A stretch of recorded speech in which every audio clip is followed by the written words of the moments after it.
नमस्कार, केबी न्यूज़ देख रहे हैं आप। केबी न्यूज़ खबर आपकी में आपका स्वागत है। खबर बिंदास आपको दिखाते रहते हैं हम। और चूंकि अब संसदीय सीट जो पौड़ी गढ़वाल की है उसको लेकर खूब चर्चाएं चल रही हैं, खूब उसकी खबरें आ रही हैं। और एक समय ऐसा माना जाता था कि पौड़ी गढ़वाल की जो संसदीय सीट है वो बीजेपी के लिए सबसे मुफीद है, सबसे आसान सीट है। और उसकी वजह भी है, बहुत लंबे समय से इसमें भुवनचंद खंडूरी जी रिप्रेजेंट कर रहे थे। उसके बाद से अगर आप देखें तो लगातार भारतीय जनता पार्टी का ही दबदबा रहा है पौड़ी गढ़वाल की संसदीय सीट में। लेकिन अचानक से कुछ ऐसा हुआ, परिस्थितियां बदली और थोड़ा चर्चा में आ गई सीट। और पौड़ी गढ़वाल की संसदीय सीट तो चर्चा में उसी दिन आ गई थी जब गणेश गोदियाल ने इसके लिए नामांकन किया। अनिल बलूनी का नाम तो बहुत पहले से चल रहा था। हमने भी अपने चैनल में आपको जो बताया था वो यही बताया था कि पौड़ी गढ़वाल की संसदीय सीट में अनिल बलूनी दावेदार हैं। बहुत सारे लोग तब भी हमसे बहस कर रहे थे, आज भी बहस करते रहते हैं। मतलब बिहाइंड द कैमरा क्या होता है कि अब ऐसा तो है नहीं कि हम हमेशा किसी स्टूडियो में बैठे रहते हो, तो बहुत सारे लोगों से मिलते रहते हैं। अब चुनाव का माहौल है यार, इतना टेंशन लेने की जरूरत नहीं है, क्योंकि वोट आपका लोकतांत्रिक अधिकार है, आप किसी को भी दे सकते हैं। गुप्त मतदान होता है, जाके आप बटन दबाते हैं, आपने किसको वोट दिया किसको नहीं दिया उससे कोई फर्क नहीं पड़ता। लेकिन क्या होता है कि सोशल मीडिया ने हमको देख के भी बहुत सारे लोग, अगर हम कहीं पर से रोजाना गुजरते थे पहले और अब गुजरते हैं, तो बहुत सारे लोग जो है मतलब एक अलग अजीब सा रिएक्शन देने लग जाते हैं। भाई हमारा जो चैनल है वो कोटद्वार से है, और पौड़ी गढ़वाल में जो भी राजनीतिक गतिविधियां होती हैं तो उस पर हमारी नज़र रहती है। और परसों पौड़ी गढ़वाल की संसदीय सीट में नामांकन कराया गणेश गोदियाल ने, तो आप ये मान के चलिए कि हम डे वन से आपको एक ही बात कहते हैं कि राजनीति संभावनाओं का खेल है। 2014 से पहले किसने सोचा था कि इतने प्रचंड बहुमत से बीजेपी जीत जाएगी, प्रधानमंत्री मोदी जी इतनी लोकप्रिय हो जाएंगे कि उनको पूरा देश इतना प्रचंड बहुमत देगा। तो अगर बीजेपी भी 2013 में ऐसे ही सोचती कि मुश्किल है, कुछ नहीं हो सकता, तो ऐसा नहीं होता। इसलिए जीवन हो, व्यापार हो, खेल हो, किसी भी विषय किसी भी क्षेत्र में आप लोग हैं तो आपको राजनीति को भी सकारात्मक लेना चाहिए कि ये है, जिंदगी जो है संभावनाओं का खेल है। चाहे आप व्यापार करते हो, चाहे आप खिलाड़ी हो, कलाकार हो, पत्रकार हो, नौकरी पेशा हो, तो हर तरह की संभावनाएं मौजूद रहती हैं। वो आपके ऊपर डिपेंड करता है कि आपका नजरिया क्या है। अब गणेश गोदियाल ने पौड़ी गढ़वाल की संसदीय सीट में पौड़ी में नामांकन कराया, तो उससे एक दिन पहले अनिल बलूनी ने नामांकन कराया था। अब जो गोदियाल की सभा हुई तो उसके तो वीडियो अब लगभग सभी जगह वायरल है। और नेशनल मीडिया जो है, दुनिया का, इंडिया का सबसे बड़ा जो चैनल जिसको लोग मानते हैं आज तक, उनका जो डिजिटल प्लेटफॉर्म है उत्तराखंड तक, तो उसमें भी बहुत सारे वीडियो डाले गए हैं। और उन सभी वीडियो में कहा गया है कि गणेश गोदियाल ने भरी हुंकार। तो आप सिर्फ हमारे चैनल को इस नज़र से न देखें, बहुत सारे चैनल देखें। आप कोई भी यूट्यूबर आपको कभी नहीं कहेगा किसी और का भी चैनल देखें। तो हम ये चाहते हैं कि आप सारे चैनल देखें। हमने डे वन से यही कहा था कि गणेश गोदियाल एक ऐसे उम्मीदवार हैं कि उन पर अटैक करना बीजेपी के लिए आसान नहीं है। और आज भी हम इस मुद्दे पर कायम हैं। और हम तो कभी इस बात को कह भी नहीं पाएंगे कि कौन जीत रहा। बहुत से लोग मुझसे कहते हैं यार कौन जीत रहा, कहाँ से। तो पौड़ी गढ़वाल की संसदीय सीट में 14 विधानसभाएं हैं। 14 विधानसभाओं में से एक विधानसभा है कोटद्वार की। लेकिन इस चुनाव से कोटद्वार विधानसभा में जो लोग राजनीतिक तौर पर आगे बढ़ना चाहते हैं, तैयारी करना चाहते हैं, उन पर भी बहुत फर्क पड़ेगा। तो अगर गणेश गोदियाल बनते हैं सांसद तो क्या फ़र्क पड़ेगा, और अगर अनिल बलूनी बनते हैं सांसद तो क्या फ़र्क पड़ेगा। हम इस बात को लेकर कभी दावा कर भी नहीं पाएंगे। यानी कि 19 अप्रैल को मतदान होना है, 4 जून को रिजल्ट आना है, तो हम तो आपको 4 जून को भी नहीं बता पाएंगे, क्योंकि हम तो केवल वो दिखाते हैं जो हो रहा है, जो दिख रहा है। और एटलीस्ट कोटद्वार, भाबर या पौड़ी गढ़वाल की संसदीय सीट में जो हो रहा है वो हम आपको दिखाते रहते हैं। तो चलिए फिर आज इनसाइड स्टोरी में बताते हैं कि चुनाव में हो क्या रहा है आजकल, आज तक की क्या स्थिति है। तो चूंकि पौड़ी गढ़वाल की संसदीय सीट में पौड़ी में गणेश गोदियाल का नामांकन तो चर्चा का विषय बना हुआ है। और बिहाइंड द कैमरा बहुत से लोग इस चीज़ को एक्सेप्ट कर रहे हैं कि भाई थोड़ा सा मामला मतलब फंसा हुआ है। अच्छा है, क्योंकि दरअसल बात क्या है कि जब कोई सत्ता में होती है पार्टी, चाहे कांग्रेस रही हो चाहे बीजेपी रहो, तो सत्ताधारी पार्टी हमेशा संसाधनों के दम पे या अपने एक सत्ता के दम पे ये मान के चलती है कि वो लोगों को अपने पक्ष में कर लेगी। लेकिन चुनाव में मुद्दे तो उठते ही हैं, चाहे उसका असर चुनाव में हो न हो।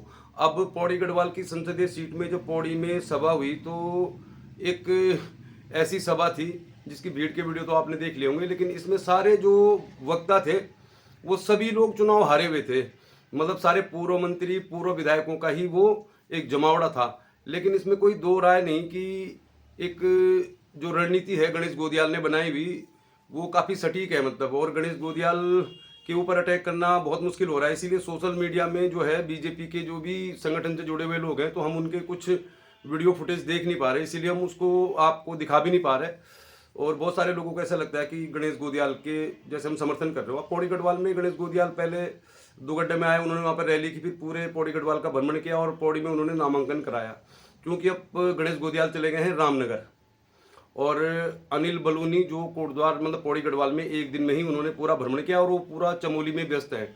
ये रुद्रप्रयाग, कर्णप्रयाग, गोचर, इन जगहों में वो अपना प्रचार कर रहे हैं। और उनके सोशल मीडिया जो अकाउंट है फेसबुक में, उसमें हम लगातार देखते रहते हैं।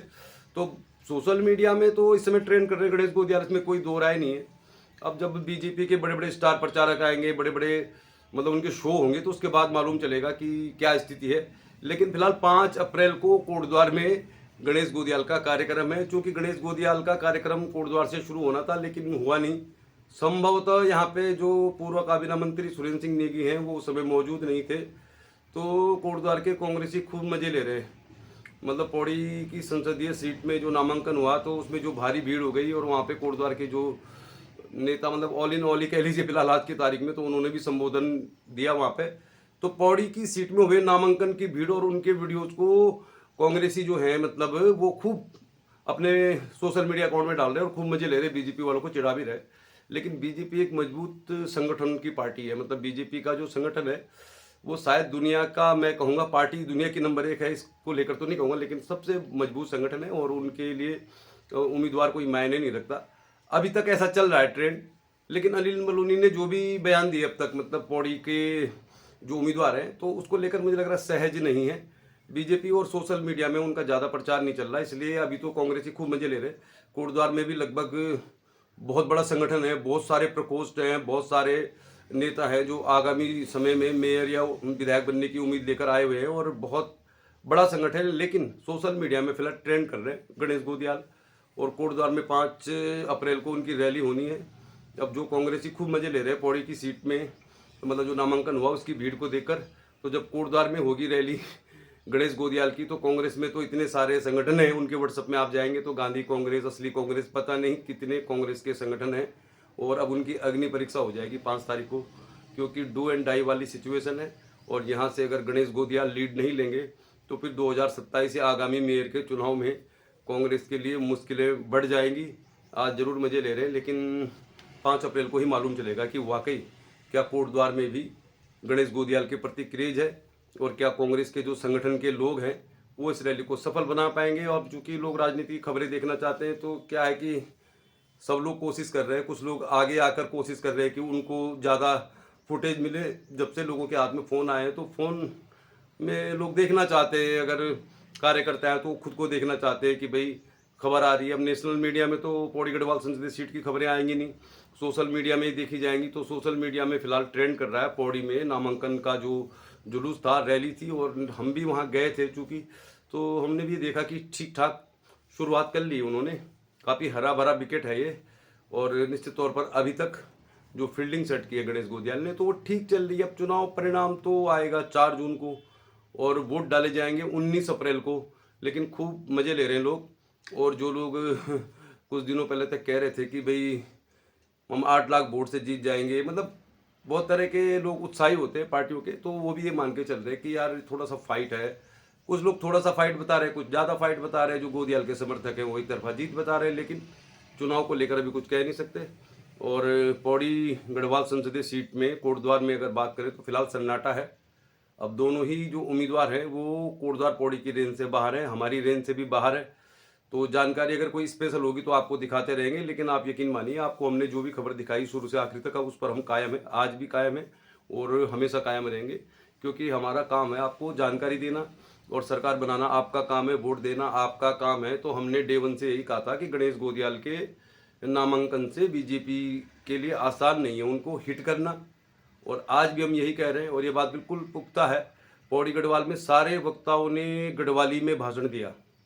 अब आप देखिए अपनी तरफ से वो भी रणनीति कर ही रहे, और हर अपोनेंट क्या होता है दूसरे की कमज़ोर कड़ी पे ही अटैक करता है, और हमेशा जो कमज़ोर होता है वो ज़्यादा तैयारी भी करता है। क्योंकि बीजेपी के पास तो बहुत बड़ा संगठन है, उनके पास फायर ब्रांड नेता मोदी जी हैं, योगी जी हैं, कई सारे नेता आएंगे।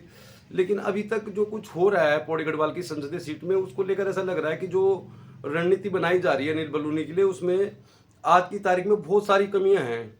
मतलब उन्होंने जितने भी बयान दिए हैं कि पौड़ी से पलायन में रोक दूंगा, पौड़ी के विकास की गारंटी मेरी है, अंकिता भंडारी केस पर उनका ये कहना है कि नो कमेंट। और जब गोदियाल ने उनको कहा कि डिबेट कर लो इस तरह की बात, तो उन्होंने कहा कि मैं इन फालतू की बातों में नहीं पड़ता। तो थोड़ा सा मतलब असहज तो है जरूर कैंपेनिंग, लेकिन चूंकि बीजेपी की कैंपेनिंग उनके संगठन पर ही चलती है और जब दिल्ली से नेता आते हैं, बड़ी बड़ी रैलियां होती हैं, रोड शो होते हैं, तो फिर माहौल बनता है और फिर चुनाव के परिणाम उनके पक्ष में अब तक जाते रहे हैं। आगे क्या कुछ होगा उस पर हमारी नज़र जरूर रहेगी। लेकिन फिलहाल चूंकि अब अनिल बलूनी चमोली में हैं, गणेश गोदियाल हैं रामनगर में, रामनगर के बाद संभवतः वो भी चमोली जाएंगे, तो फिलहाल पौड़ी गढ़वाल में कुछ इस तरह के वीडियोज हम आपको दिखा भी नहीं पाएंगे।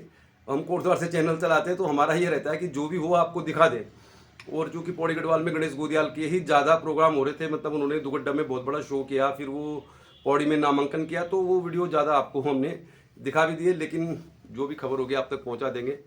फिलहाल ये है कि कोटद्वार में भी बहुत तरह की संभावनाएं इससे पैदा होंगी। 2027 में गणेश गोदियाल के जीतने से किन की दावेदारी बढ़ेगी। अब आप ये मान के चलिए कि सारे नेता तो चले गए हैं बीजेपी में, तो लैंसडाउन विधानसभा बिल्कुल खाली है, तो वहाँ पर जो नए लोग हैं उनके लिए एक बहुत बड़ा मौका है। और अगर इस चुनाव में वो अपनी कुछ उपयोगिता साबित कर पाएंगे तो उनके लिए अवसर खुलेंगे। और यमकेश्वर में अब आप देखिए शैलेंद्र रावत जो वहाँ पे विधायक के चुनाव लड़े थे और वो भी मतलब शामिल हो गए बीजेपी में, तो वहाँ पर भी कांग्रेस के लिए लगभग खाली है, क्योंकि महेंद्र राणा भी जो उम्मीदवार थे वो भी चले गए बीजेपी में। तो कांग्रेस में जो तैयारी कर रहे हैं उनके लिए तो संभावनाओं के द्वार खुल गए हैं और बीजेपी में बहुत सारे नेताओं के लिए संभावनाओं के द्वार बंद हो गए हैं। अगर अब मेयर की बात करें, आप सबसे नज़दीकी चुनाव कोटद्वार में मेयर का होना है, तो मेयर की दौड़ में पहले से ही बहुत सारे उम्मीदवार थे। मतलब अब शैलेंद्र रावत के शामिल होने से पहले वीरेंद्र रावत जो जिलाध्यक्ष है, राजगौरव नौडियाल है, सुमन कोटनाला है, ये 3 उम्मीदवार लगभग ऐसे दौड़ में थे। अब इसमें आ गए हैं शैलेंद्र रावत, पूर्व विधायक शामिल हो गए बीजेपी में, तो निश्चित तौर पर अगर उनको पार्टी मेयर का टिकट देगी तो वो स्वाभाविक तौर पर चुनाव लड़ेंगे मेयर का, क्योंकि विधायक का चुनाव होना है 27 में। और अगर अनिल बलूनी सांसद बनते हैं तो उनके जो सबसे खासम खास माने जाते हैं विपिन कैंथोला, जो बहुत लंबे समय से उनके साथ है, हो सकता है वो भी दावेदारी करे। तो बहुत सारी चीज़ें कांग्रेस पार्टी में भी रंजना रावत और गीता नेगी का नाम ज़्यादा रहता है कि वो मेयर का चुनाव लड़ेंगी। लेकिन पौड़ी गढ़वाल की संसदीय सीट में जो गतिविधियां हो रही हैं उसमें गीता नेगी कुछ दिनों से दिखाई नहीं दे रही हैं, रंजना रावत काफ़ी मुखर हैं। तो चलिए, फिर राजनीति में सब कुछ चलता रहता है, इसको बहुत ज़्यादा अब हमारे चैनल को इस तरह से न लें आप, हम तो जो भी खबर होगी वो आपको दिखाएंगे, जो भी गतिविधियाँ होंगी। तो फिलहाल 5 अप्रैल को गणेश गोदियाल का कोटद्वार में कार्यक्रम है और इस दौरान कुछ आपको मनोरंजन की भी खबरें दिखाएंगे। चलिए, फिर जाते जाते एक वीडियो छूट गया, क्योंकि बहुत सारे वीडियो बन जाते हैं और हम उसको अपलोड नहीं करते, लोग शिकायत करते हैं कि वीडियो बनाए डाला नहीं। तो फिर जब चुनाव की रैली समाप्त हुई तो उसके बाद हमारी मुलाकात हुई है कोटद्वार की कांग्रेस पार्टी की जो संगठन से जुड़ी हुई नेत्री हैं रंजना रावत, जो काफ़ी सक्रिय भी नजर आती हैं, अंकिता भंडारी केस में भी सक्रिय नजर आई। तो खबर होगी तो आपको जरूर दिखेगी। फिलहाल गणेश गोदियाल की रैली ट्रेंड कर रही है, इसमें कोई दो राय नहीं है। और आज की तारीख में गणेश गोदियाल की स्थिति मतलब ठीक है, या ऐसा नहीं कह सकते कि मतलब वो उनको इग्नोर नहीं कर सकते आप। अब आने वाले समय में क्या होगा उसको लेकर कोई भविष्यवाणी नहीं है। तो चलिए, फिर जाते जाते एक मुलाकात रंजना रावत से, जो तैयारी कर रही है मेयर की। लेकिन बहुत सारी चीज़ें हैं, राजनीति इतना आसान खेल नहीं है, कभी कभी छोटी छोटी गलतियों से भी बहुत बड़ी चीज़ें हो जाती हैं। तो चलिए, फिर आपको खबर हम दिखाते रहेंगे। बहुत अच्छा रिस्पॉन्स आ रहा है आपका, तो पौड़ी गढ़वाल में जो भी होगा दिखाएंगे हम आपको। जोत सिंह गुनसोला का जो रोड शो हुआ, मतलब उन्होंने भी जो नामांकन कराया, तो उसमें भी बहुत बड़ी भीड़ दिखाई दे रही है। और जब बॉबी पंवार ने कराया था नामांकन तो बड़ी चर्चा में आ गई थी ये सीट। तो राजघराने से जो उम्मीदवार हैं बीजेपी की, उनको कौन चुनौती देगा इसको लेकर कह नहीं सकते। हरिद्वार में अब हरीश रावत के पुत्र वीरेंद्र रावत ने नामांकन करा लिया है, उनको लेकर भी कहा जा रहा है कि वो दयाल सिंह कॉलेज दिल्ली में छात्र संघ के अध्यक्ष रहे या उपाध्यक्ष रहे, तो राजनीतिक पृष्ठभूमि से हैं। वहाँ पे उमेश कुमार खूब बयानबाजी करते रहते हैं, वो खानपुर के निर्दलीय विधायक हैं और एक समय ऐसा माना जा रहा था कि उनको भी टिकट दिया जा सकता है। लेकिन अब हरिद्वार सीट में त्रिवेंद्र सिंह रावत का जो फाइट होना है वो किससे होना है, और चूंकि जो भी बयानबाजी होती है तो उससे एक दूसरे को कमजोर दिखाने की कोशिश की जाती है। तो हरिद्वार सीट पर भी मामला रोमांचक ही है और प्रकाश जोशी को टिकट दिया गया है नैनीताल सीट से। तो हमें उनके बारे में कोई जानकारी थी नहीं, मैं सच बताऊँ आपको। तो ऐसी खबरें आ रही हैं कि वो राहुल गांधी की जो युवा टीम है उसकी पसंद है। मतलब एक समय राहुल गांधी ने युवाओं को आगे बढ़ाने के लिए कुछ लोगों को लिया था, जिनमें राजपाल बिष्ट जोपटा खाल से है, ज्योति रोतेला जैरी खाल से है, और उन्हीं लोगों में से एक है प्रकाश जोशी, जिनको नैनीताल से टिकट मिला है।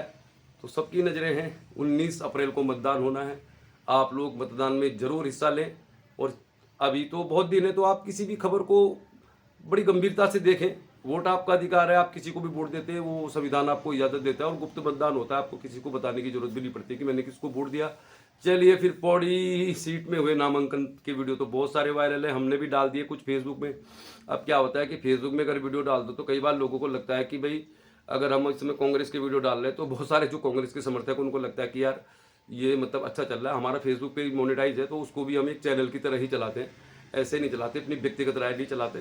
तो चलिए फिर रंजना रावत कोटद्वार में मेयर की एक मजबूत दावेदार हैं, उनके बारे में बाद में किसी दिन स्टोरी डालेंगे। तो उनके साथ हमारी बातचीत हो गई थी जब वो सभा से लौट रही थी, मतलब नामांकन होने के बाद जब वो वापस आ रहे थे, वहाँ पे जाम लगा हुआ था, छोटी सी बातचीत हमने उनसे की है। बहुत नेता हैं जो मेयर की तैयारी कर रहे हैं, विधायक की तैयारी कर रहे हैं, तो ये खबरें तो हम आपको बाद में दिखाएंगे। फिलहाल सोशल मीडिया में वायरल है गणेश गोदियाल का शो, लेकिन पिक्चर अभी बाकी है। मिलिए रंजना रावत से, खास मुलाकात हमारी। रंजना रावत जी, फिर आप तो सब जगह रहती है, कैसा रहा मतलब पौड़ी में जुलूस प्रदर्शन कैसा रहा? बहुत बड़ा जनसैलाब पौड़ी में उमड़ा है और कांग्रेस की जीत सुनिश्चित कर रही हूँ मैं, क्योंकि लोगों में दिल से इच्छा है कि हम गणेश गोदियाल जी को जिताएं और जो हमें प्रत्याशी दिया गया है हमारे शीर्ष नेतृत्व से गणेश गोदियाल जी, उनका एक बहुत ही अच्छी उनकी छवि है, काम करने वाली ईमानदार नेता और बिल्कुल स्वच्छ छवि के नेता है हमारे और काम करने वाले नेता है। और आज पौड़ी में इतना बड़ा जनसैलाब उमड़ा है कि कांग्रेस कहीं ना कहीं मुझे लग रहा है कि हम लोग ऐसा ना हो कि हम लोग पूरा राष्ट्रीय लेवल पे भी हमारी कांग्रेस पार्टी जीती। तो ऐसे कह रहे हैं कि कल भी बहुत भीड़ थी, ऐसे कह रहे लोग। कल कब? कल बलूनी जी की सभा में बहुत भीड़ थी। बिल्कुल नहीं, क्योंकि मैंने स्थानीय वहाँ पे शॉपकीपर से भी पूछा, वहाँ पे दुकान वालों से, तो उन्होंने बोला कि जितनी आज इतनी भीड़ थी ना, हमें खुद लोगों ने बधाइयाँ दी कि आप कांग्रेस के कार्यकर्ता होने के नाते आप लोग को बधाई है कि आज जो बलूनी जी की भीड़ थी वो कुछ भी नहीं थी इस भीड़ के सामने। और गोदियाल जी जीत रहे हैं। मैं बार बार आप लोगों को कह रही हूँ कि लोगों में एक अलग सी उत्साह है, लोगों में जोश है, नई उमंग है और एक युवा नेता हमको मिल रहा है लोकसभा प्रत्याशी के रूप में गणेश गोदियाल जी। मैं अपील करना चाहती हूँ पूरे हमारी पौड़ी लोकसभा के क्षेत्रवासियों से कि आप गणेश गोदियाल जी को जीत दिलाइए, वो आपके सभी कार्यों को सफल करेंगे। हमें न्याय चाहिए अंकिता भंडारी के लिए, अपनी बच्ची के लिए, अंकिता भंडारी के लिए न्याय चाहिए। आज कल स्मृति ईरानी यहाँ पे आई हुई थी, उनकी जो मंत्री हैं, क्या उन्होंने अंकिता भंडारी जी के लिए न्याय मांगा? नहीं मांगा। वो आनंद फानंद पता नहीं कैसी कैसी बातें, उठपटांग बातें कर रही थी, लेकिन उन्होंने एक बार हमारी अंकिता भंडारी जो बच्ची है उसको न्याय दिलाने की बात नहीं करी, भू कानून की बात नहीं करी, बेरोजगारी की बात नहीं करी, महंगाई की बात नहीं करी। मैं यही कहना चाहती हूँ कि आज गोदियाल जी ने सारे मुद्दे उठाए हैं और उन मुद्दों को उन्होंने पूरा करने के लिए पूरा भरसक प्रयास करने का उन्होंने बोला कि मुझे एक बार अपने बच्चे को जीत दिलाइए। पूरे पौड़ी लोकसभा सीट के लोगों से बोला है, उसके बाद मैं आपकी आवाज़ लोकसभा तक पहुंचाऊंगा, ये उन्होंने कहा है। अच्छा, कोटद्वार में अब आपकी जिम्मेदारी है, पौड़ी में तो हो गया धरना प्रदर्शन, दुपट्टा भी बहुत अच्छा था, हम लोग तो कोटद्वार में जब प्रदर्शन होगा तो फिर उसके लिए आप तैयारी करेंगे क्या? कोटद्वार में भी आप देखने को मिलेगा आपको कि एक बहुत बड़ा हम लोग वहाँ पे आयोजन करेंगे और कोटद्वार से भी आपको पता चल जाएगा कि हमारी जो गणेश गोदियाल जी है किस प्रकार से भारी बहुमत से जीत रहे हैं। और आने वाला जो एक रैली का आयोजन होगा, बड़ी रैली का आयोजन कोटद्वार में होगा, हम उनका स्वागत करते हैं अपने कोटद्वार शहर में। और गणेश गोदियाल जी, मैं एक बार पुनः कहना चाहती हूँ कि आपको जीत रहे हैं और सभी से एक बार हाथ जोड़ के विनम्र निवेदन करना चाहती हूँ कि जय श्री गणेश कर दीजिए आप लोग। धन्यवाद रंजना जी, बहुत बहुत धन्यवाद। बहुत एक्टिव रहती है रंजना रावत जी। अंकिता भंडारी का केस भी हो, तो आपको क्या लगता है सुरेंद्र सिंह नेगी जी भी आज पहुंचे, उन्होंने भाषण भी दिया।